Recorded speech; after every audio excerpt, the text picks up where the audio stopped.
Hello, DPS community. Welcome to our EDUCA DPS podcast, where we inform families and connect communities. My name is Javier Ibarra, Senior Manager of Media and Public Relations, and your host of the EDUCA podcast in English.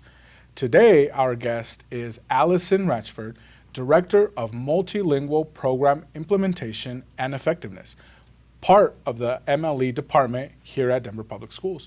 Please fasten your seatbelts because today we are going to learn about the work this department is doing in the spirit of equity, opportunity, and inclusion with our students and the newly arrived multilingual learners seeking the American dream through education in our school system. I want to give you a little bit of the background of the MLE department. It is one of the initiatives in the Multilingual Education Department and how they're working closely with schools in serving the new to country, which is what we're calling them, multilingual learners and families arriving in the U.S. We strive to make families feel welcome, safe, and provide families with the opportunity to engage at their school, the MLE District-Wide Advisory Committee, and their community. So with that, I want to welcome Allison. Allison, how are you today? Good, thank you. How are you? I am great. It's great to have you on because the topic today is very important. It seems to be a real, I don't want to call it a hot topic, but a topic that everyone wants to know about, including ourselves. Let's start off with how long have you been a part of Team DPS, and what is the most gratifying thing about the work that you have done here for this district? So I've been Team DPS for 12 years now. Wow. Started as a teacher and a school administrator and have been with the Multilingual Education Department for 8 years now, serving as a multilingual education instructional specialist, and have been the director of MLE programs now for 3 years. I would have to say the most gratifying part of this work is that we are working directly with schools, our students and families to ensure that our multilingual learners are getting an equitable education. I love that you said that. I want to ask, what did you start off teaching? I was an elementary school teacher, and I also, so I've taught grades kindergarten through 5th grade and was an English language development teacher as well. And you started about 12 years ago, so Yeah. you wouldn't have been my teacher. I was already out of high school then. I did previously teach 5 years prior in Chicago before moving to Denver. Which is where you're from. Yes. And do we not put ketchup on our hot dogs? Is that a thing? I would say it's preference of each individual, but yes, you can or can choose to opt out of the ketchup for hot dogs. You should work in PR because that was a fantastic PR response. Thank you. My first question though, I want to ask, I know that this is not a unique situation for our school district. I know that many school districts across the country, including our state, have received a lot of new students that have been coming in, but it's someone's told me that we're welcoming close to 3,000 or more new arrival students this year. How have you adjusted, and how has your team's work adjusted to best meet the needs of our new arrival students, families here in our schools? Yeah, it is something that we are very prone to being able to respond to. On average, we typically serve about 500 new arrivals annually, and we are, as you said, over 3,000 right now. So it has been an influx in response in how we are supporting our schools in welcoming our students and families. And so what that looks like is our department, our multilingual family engagement team, has really adjusted the outreach to families, going to them and working with the city and county of Denver to really start our relationship with families where they are.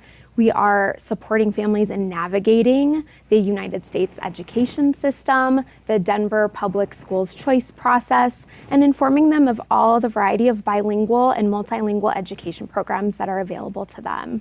So really that direct outreach is one of the very first points of contact that we really needed to make a change, not waiting for them to come to us.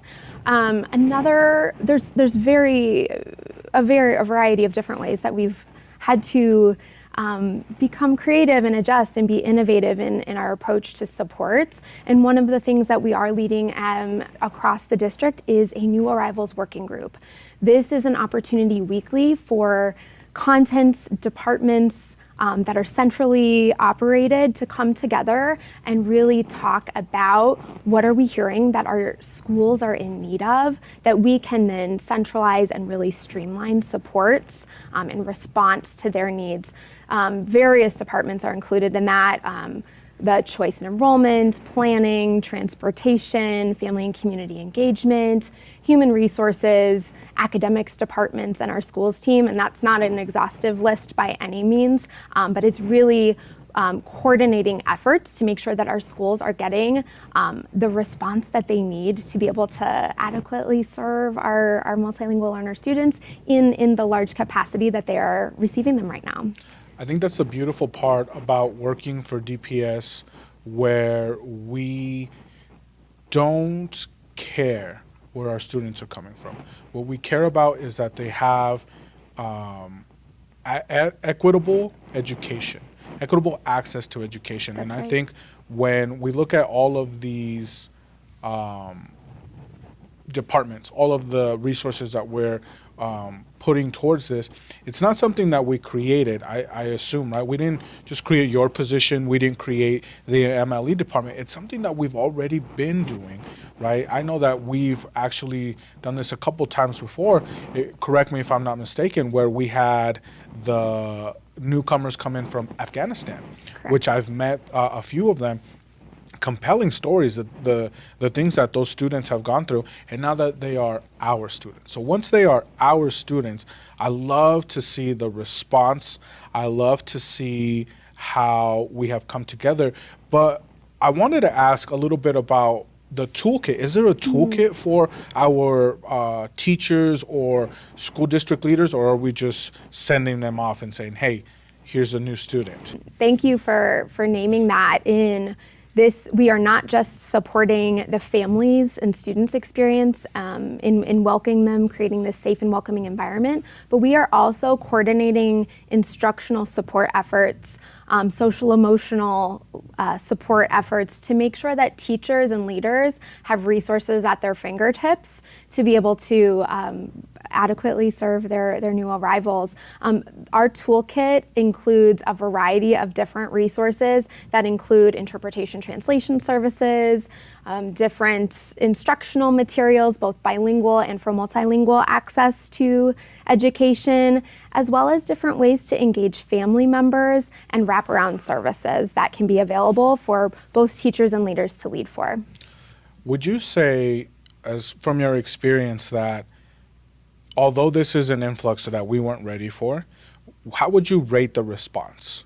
I would give us a 10 out of 10 for our response. We have been working across different districts with the Council of Great City Schools and really getting the opportunity to share what are different districts responding to and how can our efforts be shared across the country. And we are getting lots and lots of praise for the way that we are intentionally outreaching to families. Our community outreach is one of the things that is setting us apart from other districts right now, and just being able to share the wealth of information that everyone is applying to respond to the influx of students.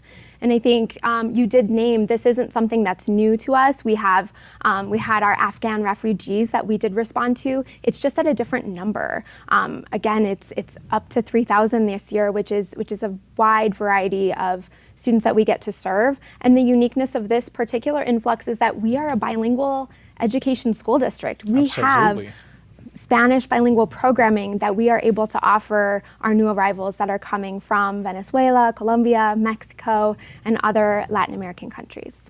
I think it's important for us to address these things that you're mentioning here today with us, because if we don't, some of the community members might not understand the resources or what we're offering and how we're supporting these students. And my next question for you, Allison, is what are you hearing from school leaders and teachers serving the new arrival students? Because I think it's important to get their perspective. We're hearing a lot of the media perspective. We're hearing a lot of everyone else's perspective. But here at DPS, our perspective is from an educational standpoint. What are our educators saying about the influx of students? They're absolutely the champions of creating these safe and welcoming environments. I mean, our teachers are the ones that are leading the instructional best practices for students. Our leaders have been essential in serving and welcoming our students and our families to not only be acclimated to the United States education system, but to Denver Public Schools. Is there a difference? There is. So as a choice district, our families have options across a variety of different programs. And again, just wanting to celebrate that we have bilingual programming options for families to receive, their students can receive Spanish instruction if that is the program that they want to choose for their students. We also have newcomer programming. If students are eligible for the newcomer services, that's another option that families can opt into. And all of our schools across Denver provide English access to English as a second language. And so students are getting wraparound supports no matter the choice that they have, but there are those options for multilingual programming that families can choose. Back to your question around what is some of or what we're hearing from teachers and leaders, I think that I would be mistaken to not mention that this isn't without challenge. And I think that that's something real that we want to share, to recognize exactly that they are living day in and day out and making adjustments to lesson plans and making sure that students have access to the content. But they're also having to be really creative and innovative with the scheduling and the staffing that they currently have and ways that they're able to then take in larger numbers of students than typical. And so that is really some of the work that we are trying to solve for in our multilingual education instructional specialists are out in support of schools to make sure not only are they setting up the systems and structures for multilingual learners to be a lead for leaders in MLE program leading, but they're also responding to what are individual teacher needs. Are there other innovative or best practices that they can work with a teacher to say, how might I help this student access this classroom, or how might I set up my learning environment to be the most welcoming for our families and students? I want to highlight a couple things that you said there.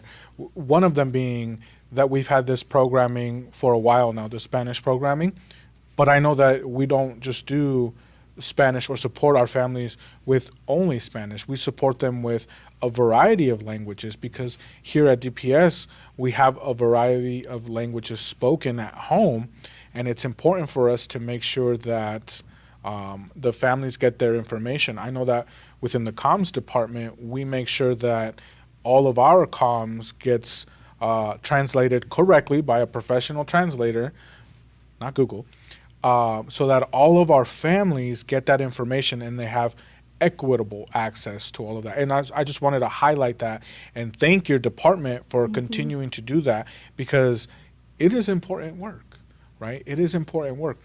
My next question for you, and it's hard to measure, but what has been the impact of the work the MLE department is leading? Yeah, I would have to say our greatest impact is that we are getting to see from the time of our initial touch point with a family to helping them navigate what their options for the Denver Public Schools choice, the school that they're choosing, is to seeing the students start the school day. And so another initiative that we've seen be a really great impact is starting our new arrivals welcome meetings with schools. This is where we are bringing in multiple families at a time to support the school in registration processes, providing the assessment for students to have the WIDA screener for English language proficiency. We are supporting, navigating the family and students orientation, the first experience that they have within the school, and really providing and coordinating with the school what special context do they have that they want to share with families. And so I would say, like, we get to see that impact, that students are in seats receiving high quality equitable education through Denver Public Schools. That's the most rewarding. I've seen that most recently in the Newcomer Center that's at South High School. Shout out to South High School. We were interviewing one of our Afghanistan students, and he had just received a full ride scholarship to Colorado State University. 2 years before, when he was a fresh new student here at DPS, he wasn't speaking English. And so in just the short 2 years that he was with us, he was able to do that. And so I know that we don't have those success stories right now with our newcomers from Latin America, South America, but I can't wait until we start hearing those success stories. The other thing that I wanted to highlight is when it comes to these resources and when it comes to the term Team DPS, I truly see that, I truly live it, because it's important to address that, yes, these are challenges, but they're not things that we weren't ready for or ready to rise up to a challenge, right? I think that a common misconception that we're seeing right now out in the world, or a narrative, if you will, is that this is crippling our school system. That we are not prepared, that we are not ready, both financially or both resource. And I want to clear that up right now. That's not true. We are doing a great job of providing the equitable education and access to resources to our students, and it's thanks to the work that you and your department are doing. So I wanted to highlight that for our audience. Well, thank you so much. I mean, this is definitely, like, we pride ourselves in being the multilingual education department, and we are serving our multilingual learner families and supporting schools. But this is a collective effort, and we have to give credit to the amazing educators and leaders that are doing this work, this incredible work every day. And also, like, part of my role is really sharing what we are leading for and bringing into the vital question for all departments to be considering in their work: what about multilingual learners? Absolutely. And like you said, a shout out to all of our Team DPS, including our educators, including our administration at these schools, because they are seeing it, they're living through it, they're going through this journey with our newcomer students. So shout out to you all as well. My next question for you is, who can or where can multilingual families reach out to for assistance if they're looking to get help, let's say, to register their students, or they have questions on how to access, or how can someone be a steward of information, right? They're watching the show, they're listening to the show, they know a newcomer family, and they say, oh, I want to help them. Where can we direct them to? I would say, the first place to start is working directly with the student's school. They will be a plethora of resources regarding registration support, transportation, instructional minutes, instructional school day, what to expect, and different ways to engage. I also, we have a multilingual education helpline that we are always welcoming families to connect and become part of our access to the Multilingual Education District Advisory Committee, or other ways that we can make connections to what they need and where that answer might live. So that number is 720-423-2040, or you can email dps_mle.groups@dpsk12.net. We also have our family and community engagement helpline. This is a great resource for families to be able to just reach out if they are looking for connections to the Denver Public Schools community hubs or other family and community engagement needs that they may have.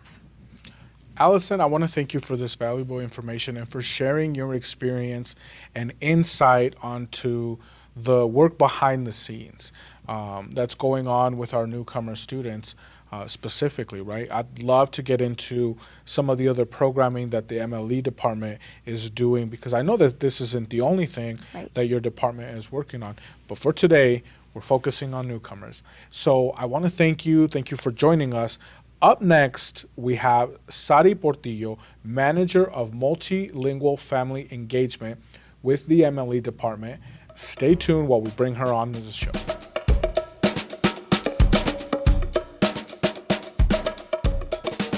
Welcome back to the EDUCA DPS podcast. Joining us right now is Sari Portillo. Welcome to the show. How are you today? Hi, good, and you? Good. I want to ask, what are you hearing from our families out in the field? I know that you're doing a lot of work actually going to the families and to the temporary housing that they're staying in. What are you hearing from our families? You know, when we first started going out, there was this narrative of fear because families were under the impression that for some reason their kids could not go to school or they would not be able to go into school. Mm-hmm. And so we changed that narrative very quickly when we started showing up at the shelters on a weekly basis and started getting kids in school.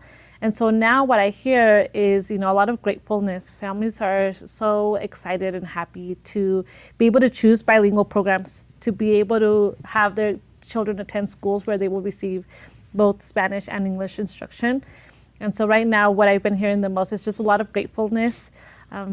Kids themselves are so excited. They're ready to go to school. They've been in shelters for a long time, and they've been out of school for a long time through their journey. And so they're just excited to go into school and see everything that we have to offer. School in the U.S. is very different from other countries, and so they're excited to be able to go to art, to be able to sign up for the cheerleading club, to be able to experience something new. And I'm glad you mentioned that, because I was going to ask you what the differences are, because I think we'd all like to know. My follow-up question to you is, with the students going into a new school and not knowing the language, are there some hesitation there? Are the students, let's say, having a hard time with getting to know the new process, or are they having a good time? Are they excited? So I would say that the hesitation at the beginning comes when we give information about the schools. Parents are concerned that it's going to be in English and that everybody's going to speak English and that the student's not going to know how to navigate.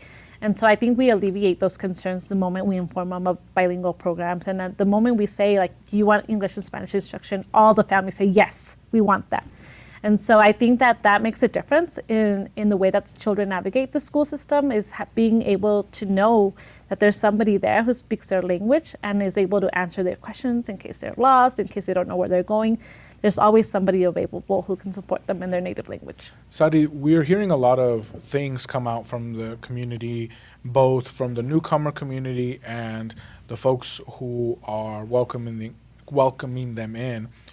Are there any common misconceptions that you are seeing from narratives or stories that people are looking and saying, oh, they don't want to go to school, or they don't, whatever misconceptions are there any? I think one of the misconceptions I've heard is about students being placed in certain schools. And I think that sometimes the community doesn't know that certain school offers the bilingual program, and it's the parents who are choosing. We as a district do not decide what school or what program the student should attend. Our job is to offer them all of the multilingual programs that we have, and it's always the family choice to enroll in a school that provides bilingual instruction, in a school that's closest to where they live, or whatever they choose. We inform the families, and it's their choice and their right to enroll in the school that they would like. I'm glad you cleared that up, because a lot of folks listening into this programming will think, well, why don't they just go to their home school, or why don't they continue to go to their neighborhood school? And the thing here is, education has changed in the last 10 to 15 years so drastically, I don't think people have realized. Right? And I am one of those people, and I have worked for DPS for a little bit of time now, where what the educational school system looks like now is night and day to what the educational school system looked like when I was going through school here at DPS, right? You talked about calling them programs, right? And that's just it. Every school offers different programs. I think that a common misconception that I'd love to address right now is, there's neighborhood schools, but there's also you have your, I don't want to call them traditional high schools, because I don't know if those schools are considered that anymore, because now they have a STEAM program.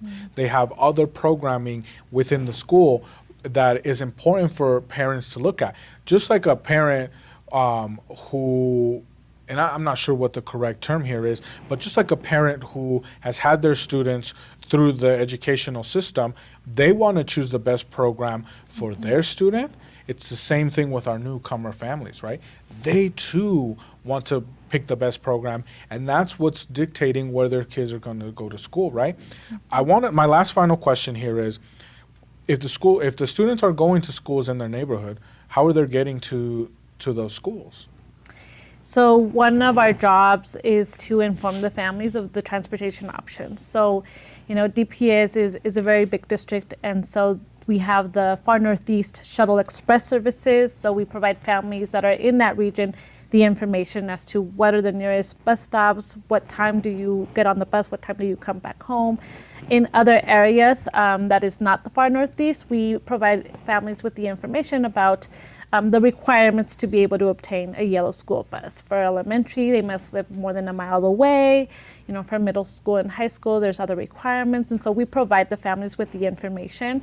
And I think that in this specific influx, families are used to navigating, to transitioning, to walk to school. It's something common in our Latin American countries that families and children walk to school. Right. And so I think that there hasn't been hesitancy in that respect. I'm glad to hear this. I'm glad that we have gained the trust of our newcomer family by providing them service, but by genuinely caring, right? By genuinely caring about our students, because now they're our students. They are DPS students. And so once they become our DPS students, they have access to all of our resources, including all of our departments like yours, to achieve and to thrive, right? Which is our goal here for every student, is to thrive as part of the roadmap, but as part of everything that we do here at DPS. So I want to thank you for your answers, and thank you for coming on to the podcast. My final question for both of you is, do we have a final message? Something that we want to make sure that we have hit on? Yeah, I would say just tons of gratitude for every stakeholder that has been a part of this phenomenal work in creating a safe and welcoming and equitable education for our new arrival students. And also just for the community to reach out if there are questions from families. We are here to support in any way we can. Thank you so much. Sari, final message? I would just say the same thing, to our educators to keep doing what they're doing. They're in it every day. We're in this all together, and these kids just need love. They need love. They need a welcoming environment. The learning will come once we have met their basic needs. I'm going to put that on a t-shirt. The learning will come, right? Kids need love. The learning will come. It even rhymes. Fantastic. Be on the lookout for those t-shirts. This concludes our EDUCA DPS podcast for today. I want to thank both of our very special guests, Allison and Sadi, for joining us and bringing these resources to light. I know that you've been very busy, and thank you for agreeing to come on to the show so that we can show the entire DPS community what you all have been working on, including Team DPS. We would like to ask our audience to please share this episode of our EDUCA DPS podcast with your relatives, with friends, and the DPS community. If you know someone who could benefit from this information, please share it with them. For this and more DPS multimedia productions and content, please subscribe to our YouTube channel at Denver Public Schools Plus. You can also find us on any main podcast platform. Just search for the Denver Public Schools Podcast.